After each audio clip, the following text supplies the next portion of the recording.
కనిగ reservoir సామర్థ్యాన్ని 1973 3.45 టీఎంసీలుగా నిర్ధారించారు. అయితే గత 50 సంవత్సరాల్లో సిల్టింగ్ మరియు ఇతర కారణాల వల్ల రిజర్వాయర్ నీటి నిల్వ సామర్థ్యం గణనీయంగా తగ్గిపోయింది. నీటి పంపిణీ వ్యవస్థ కూడా పూర్తిగా దెబ్బతినడం జరిగింది. ఈ విషయాన్ని గౌరవ ముఖ్యమంత్రి వర్యులకి విన్నవించుకోగానే దానికి గాను సంబంధించి 48 కోట్లు నిధులు మంజూరు చేసినందుకు ముందుగా ముఖ్యమంత్రి గారికి ధన్యవాదాలు తెలుపుకుంటున్నాను.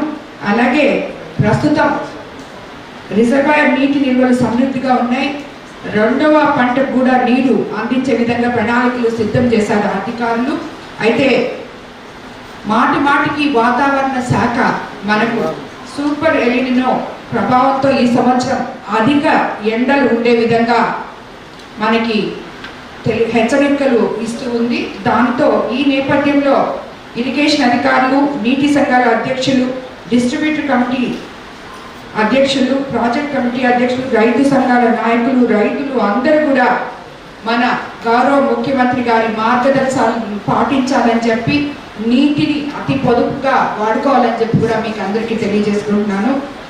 మాకు 19.5 మైల్స్ వరకు సుమారు ఈ నీరు సాగునీరు అన్ని చివరి ఆయకట్టు వరకు పోవాలంటే 19.5 మైళ్ళ వరకు పోవాలి.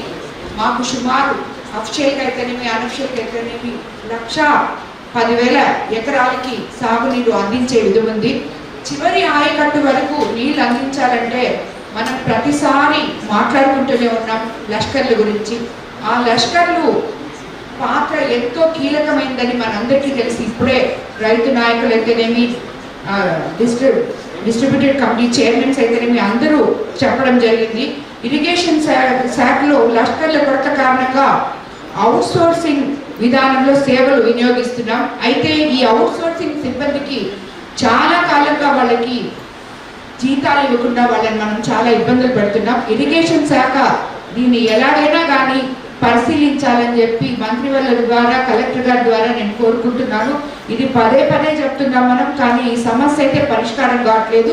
ఇది కాకపోతే చివరి ఆయకట్టు వరకు నీరు అందించడం చాలా కష్టం అని చెప్పి నేను మీకు అందరికీ తెలియజేస్తున్నాను. పక్కన అనేక ప్రాంతాల్లో చేపల చెరువులు ఏర్పాటు చేసి కలుషిత నీటిని తిరిగి పంట కాలువల్లోకి వదలడం జరుగుతూ ఉంది. ఇది సాగునీటి నాణ్యతను ప్రభావితం చేస్తుంది. అందువల్ల ఈ అక్రమ చర్యలను తక్షణమే అరకట్టాలని కూడా నేను కలెక్టర్ గారిని కోరుకుంటున్నాను. కనిగ రిజర్వాయర్ సామర్థ్యాన్ని 1973 3.45 టీఎంసీలుగా నిర్ధారించారు. అయితే గత 50 సంవత్సరాల్లో సిల్టింగ్ మరియు ఇతర కారణాల వల్ల రిజర్వాయర్ నీటి నిల్వ సామర్థ్యం గణనీయంగా తగ్గిపోయింది. నీటి పంపిణీ వ్యవస్థ కూడా పూర్తిగా దెబ్బతినడం జరిగింది.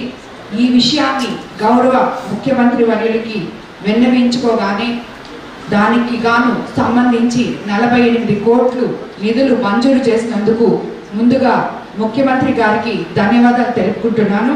అలాగే ప్రస్తుతం రిజర్వాయర్ నీటి నిల్వలు సమృద్ధిగా ఉన్నాయి. రెండవ పంటకు కూడా నీరు అందించే విధంగా ప్రణాళికలు సిద్ధం చేశారు అధికారులు.